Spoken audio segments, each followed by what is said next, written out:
dilantik menjelang tengah hari waktu setempat di gedung Capitol di Washington DC. Untuk mengetahui jalannya inaugurasi Presiden Biden, kita bergabung dengan jurnalis VOA Helmy Yohannes langsung dari Arlington, Virginia.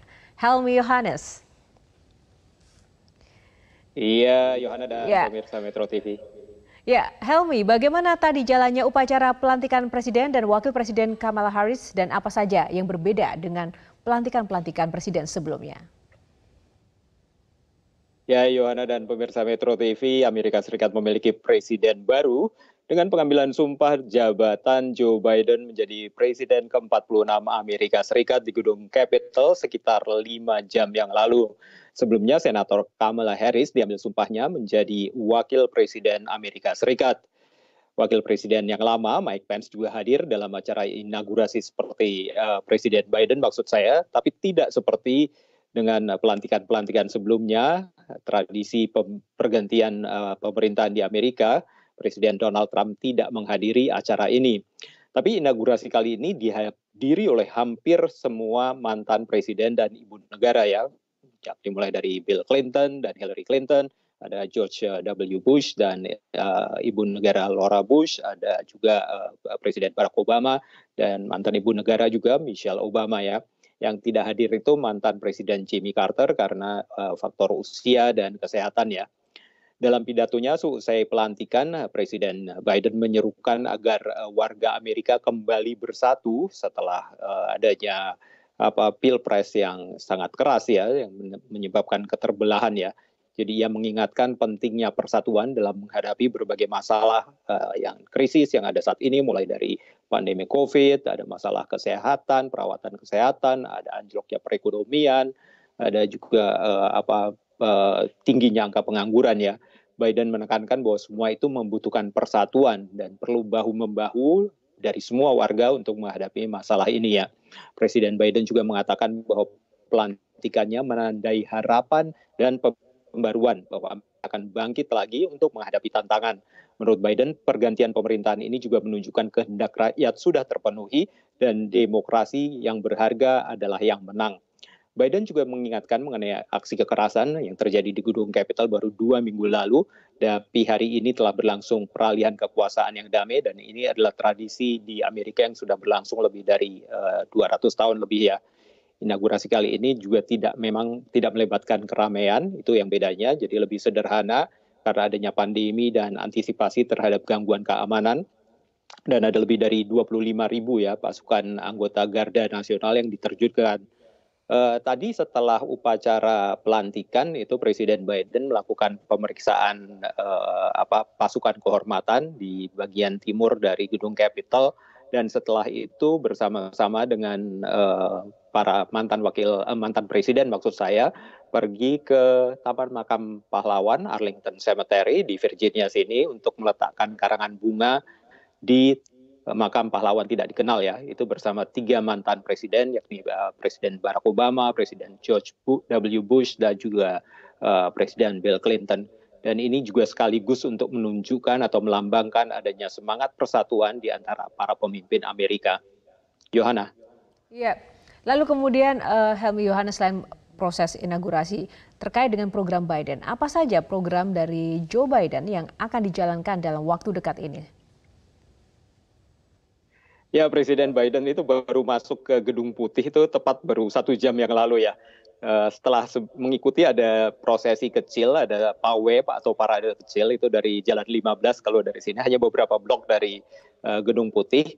Dan ini memang sangat berbeda ya dengan pawai atau parade yang biasanya dilakukan di hari inaugurasi, itu biasanya dari Gedung Capitol menuju ke Gedung Putih itu jaraknya yang agak jauh dan melakukan parade atau pawai yang ramai dengan masyarakat berada di pinggir jalan ya dan menyambutnya. Tapi kali ini semuanya dilakukan secara virtual dan memang digantikan acaranya judulnya Parade Across America. Hanya disiarkan di televisi dan sebagian itu dilaksanakan di sekitar Gedung Putih. Tadi juga dengan iringan mobil, ada drum band, kemudian Presiden Joe Biden dan Ibu Negara Dr. Jill Biden sempat keluar dari mobil dan berjalan sudah dekat sih masuk ke dalam Gedung Putih. Tapi tidak disambut oleh rakyat seperti biasa.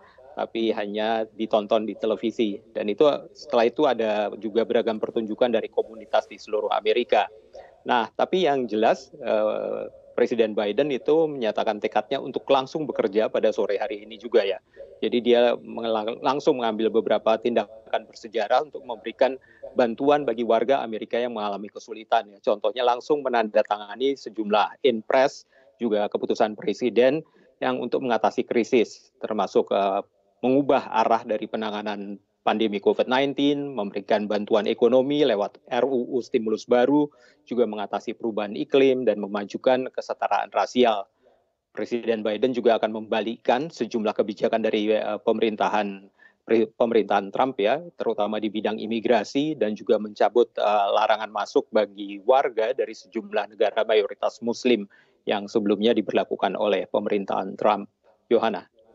Ya, Helmi, dalam melaksanakan program-programnya ini Kabinet Biden juga menjadi sorotan karena banyak sekali bermacam-macam etnis di situ ya, sangat diversity. Nah, seperti apa sebenarnya kabinet yang akan menjadi gerbong dari Joe Biden ini? Memang diversitas ini menjadi salah satu yang diajukan oleh atau ditunjukkan oleh Presiden Joe Biden melalui pemilihan para pembantunya, para menteri dan calon-calon, karena di sini masih calon menteri karena nanti harus disetujui oleh Kongres gitu. Tapi juga kalau kita lihat juga misalnya wakil presiden juga yang dipilihnya adalah Kamala Harris, itu adalah orang keturunan Jamaika, ayahnya berasal dari Jamaika dan ibunya berasal dari India. Jadi ini adalah wakil presiden pertama selain perempuan juga keturunan dari Afrika dan Asia ya. Jadi ini menunjukkan diversitas yang baik. Jadi berbeda sekali dan ini yang mungkin akan kita lihat ke depan bagaimana. Tapi yang penting adalah program kerja ya kalau saya bilang. Jadi kita lihat nanti program kerjanya terutama karena ada beberapa yang harus ditangani secara mendesak. Misalnya Presiden Joe Biden menyatakan bahwa akan melakukan vaksinasi terhadap 100 juta orang dalam 100 hari pertamanya. Jadi itu juga suatu pengubahan arah untuk penanganan COVID secara lebih serius.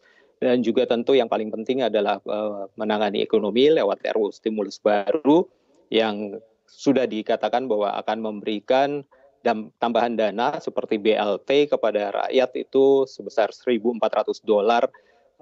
per para pembayar pajak ya. Yang kemarin pada zaman Trump terakhir itu adalah $600.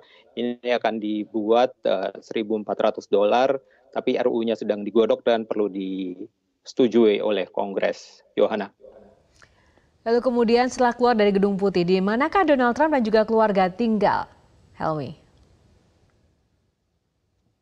Ya, tadi pagi mantan presiden, ya sekarang mantan presiden, 8 jam yang lalu masih presiden. Ini juga menggambarkan suatu transisi atau terjadinya transisi kekuasaan di Amerika dalam waktu yang sangat singkat.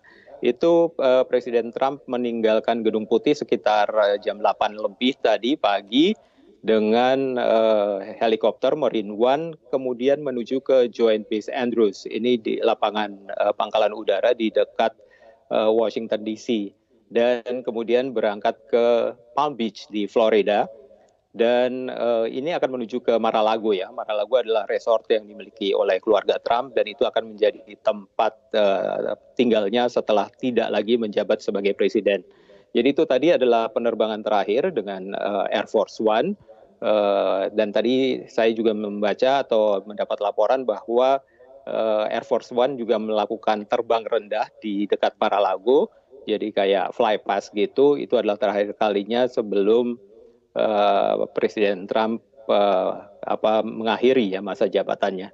Jadi itu yang bisa kami laporkan dulu. Yohana, kembali ke Anda di Metro TV. Baik, terima kasih Helmi Yohanes melaporkan langsung dari Virginia, Amerika Serikat.